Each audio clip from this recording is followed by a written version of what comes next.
Hello, oyster fans. We're going to start things off right at the top with a rare apology. This comes from Octopus8.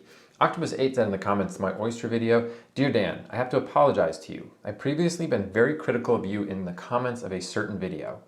But now I discovered the series a couple of days ago, binge watched it. You impressed me and I love the series." Man, an apology online? That's rare. Thank you, Octopus8. I'm glad you enjoyed the series. And to everyone else who's been watching and leaving lots of comments and also gushing about oysters, I love it. It warms my heart. I really appreciate it. And we have lots of questions, so I'm just going to keep digging in.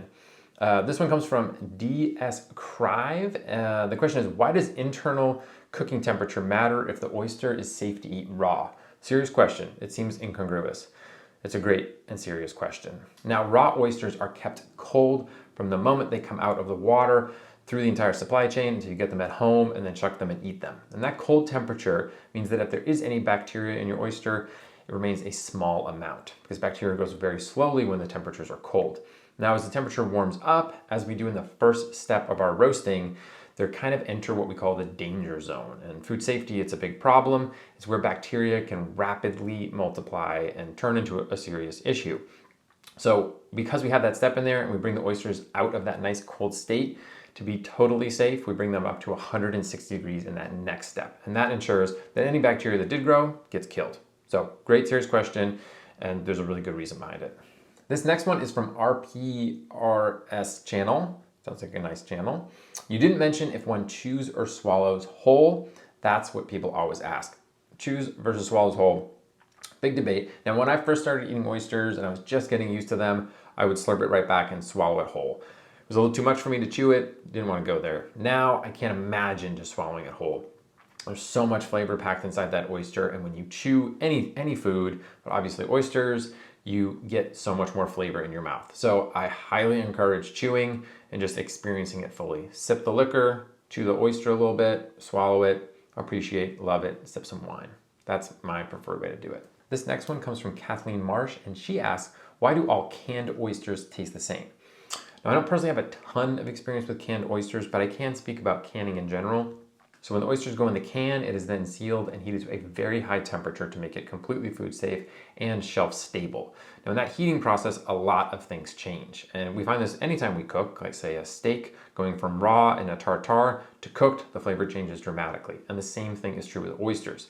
All of these beautiful subtleties and minerality and all the stuff that we talk about tasting in raw oysters, a lot of that is going to be erased or just kind of blown away by the time they get through that cooking process. So that's probably why you find canned oysters to all be the same. Canned food producers are also looking for consistency as a #1 priority. So they're probably buying oysters all from the same spot, treating them exactly the same, cooking them to deliver you a consistent product that doesn't have all the subtleties of eating them raw.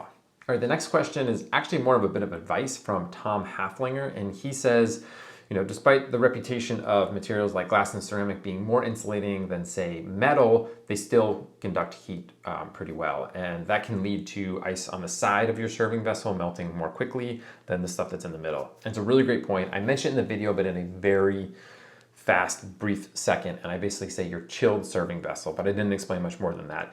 Tom has a great point here that you definitely want to pre-chill that. I love popping it in the freezer as soon as I start shucking, so it's getting nice and cold. When I put ice in it, that's helping keep that ice really cold for a lot longer. So wonderful, wonderful tip. Thanks for bringing it up, Tom. So this final question before we get into the pairing section, which I love, amazing ideas in there. I think you're gonna love it too. This comes from Jamalicious Ben, and he says, you left out one of the key methods for cooking oysters, and that's grilling them. And he grills them in the Pacific Northwest while camping, just picking up the oysters on the beach and cooking them. Sounds amazing. And grilling is a fabulous way to cook oysters. You get that same awesome shuckability that you do with the roasting method because you pop that muscle. Makes it very easy to get inside. You get that nice smokiness, and man, I really wish I was on a beach in the Pacific Northwest right now.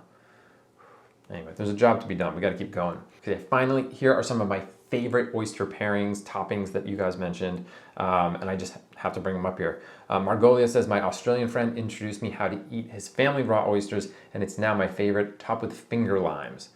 That's a brilliant idea. Finger limes are, have tiny little caviar-like clusters of juice inside them, and that sounds fabulous. I've never had it before, but now I want to do that.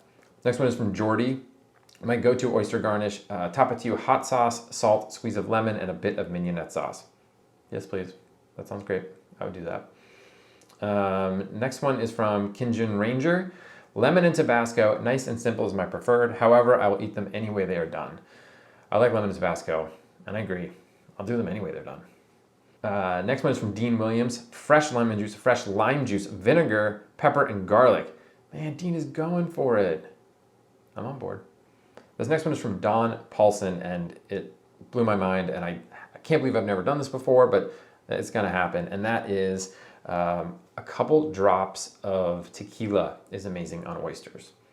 I bet it is. That perfect salty, savory thing with tequila is amazing. I want to try it with mezcal. I'm gonna get oysters tonight specifically to try this one. All right, let's go into the lightning round. We got a few more that are awesome. A dollop of sour cream on a nice well-flavored oyster, so good. Okay, next one is I eat mine with yuzu kushu, which is this amazing ferment of chilies and yuzu and salt, and it's so good. Citrusy, fermented, and spicy all in one. I had that before and it's so good. Yes, I love that. Next one, try adding some jalapeno to the soy and lime scallions. Okay, I will. I'll do that. That sounds great. Grated fresh horseradish and lemon juice. Yes, please. A little ponzu and lemon. Yum. I love oysters. Me too. Thanks, everyone. We'll see you really soon.